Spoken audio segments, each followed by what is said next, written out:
السلام عليكم ورحمة الله وبركاته. أهلا كل متابعين في فيديو جديد. لو انتوا أول مرة تشوفوا قناتي، اشتراك وتفعيل الجرس عشان يوصل لكم كل جديد مني.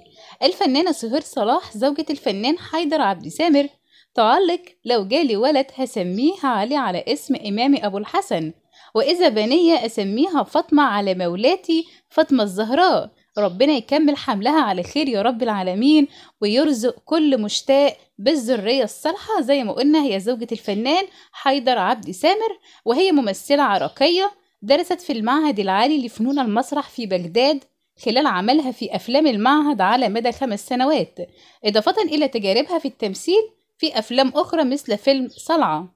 كما ظهرت في مسلسل الفندق في 2019، وفيروز في 2020، والهروب 2021، وطيبة في 2021.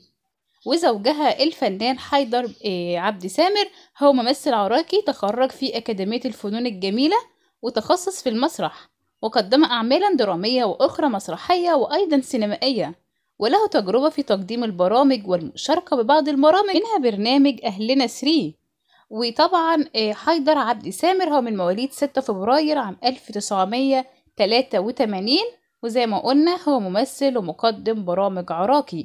هو ده يكون خبر النهاردة. لايك بقى للفيديو واشتراك وتفعيل الجرس، واستنية تعليقاتكم.